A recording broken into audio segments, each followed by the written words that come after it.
Anyone in politics or government who works for Donald Trump, whether on the payroll or in some other supporting role, is forced to make a sacrifice. Working for Trump means that one's credibility is likely to be damaged, so there is a kind of moral calculation that any Trump supporter must make. Does working for him serve some higher purpose that outweighs the price of reputational loss? There is a hierarchy of justifications for backing Trump. At the bottom are the spokespeople and purely political officials who are almost instantly discredited, because they are forced to defend the statements of a president who routinely lies and manufactures nonsensical versions of events. Sean Spicer learned this on his first day on the job, when Trump sent him into the White House briefing room to tell the press lies about inauguration crowd sizes. He never recovered. But there was also no higher purpose for which Spicer could claim he was serving Trump, except that he was a political communications official, and being the White House spokesman is the top prize in that profession.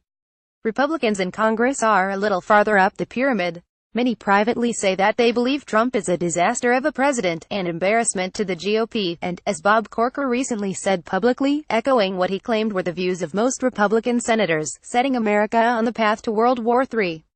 They justify their support by noting that Trump will implement the core Republican agenda, and that alone is worth the price of a person at least some of them believe is unfit to be president. They may be privately embarrassed by Trump, the agreement goes, but at least he has appointed a reliable conservative to the Supreme Court, almost repealed Obamacare and still might, and has a decent chance at signing a big tax cut into law.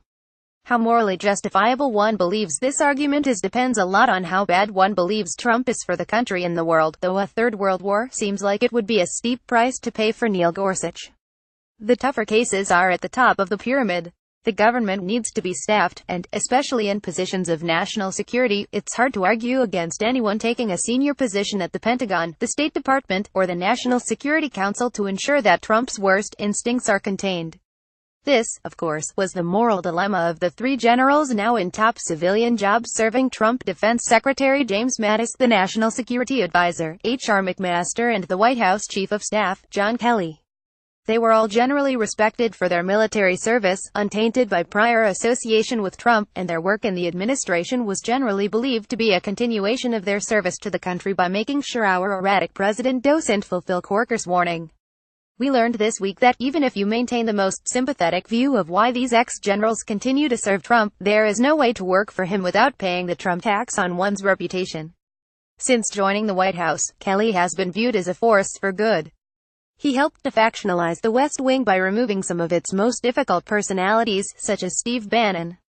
He has implemented some basic processes that all modern White Houses have had, such as a system for controlling who meets with Trump and what information flows to him.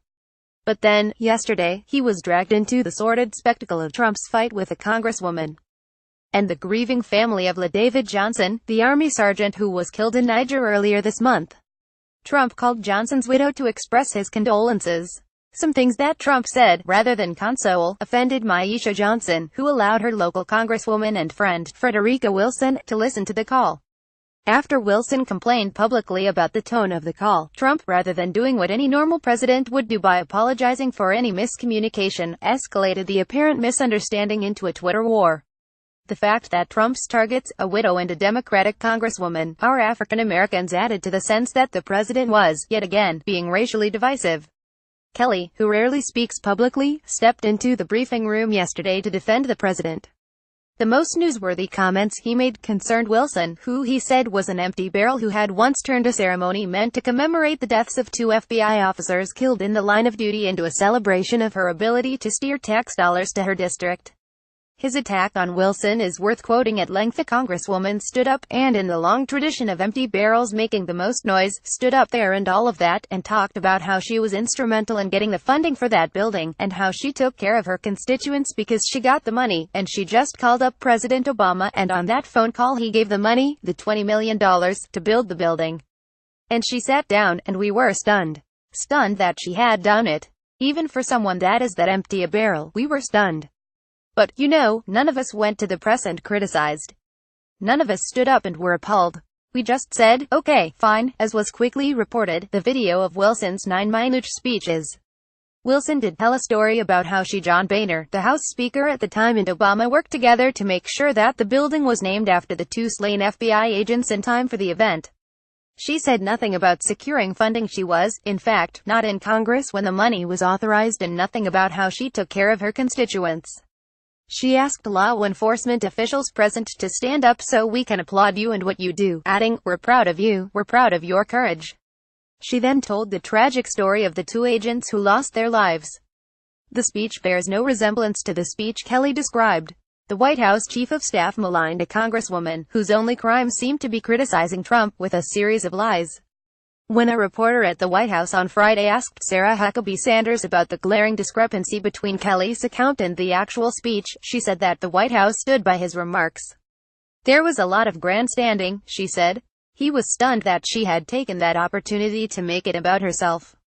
The reporter pressed, "He was wrong yesterday in talking about getting the money.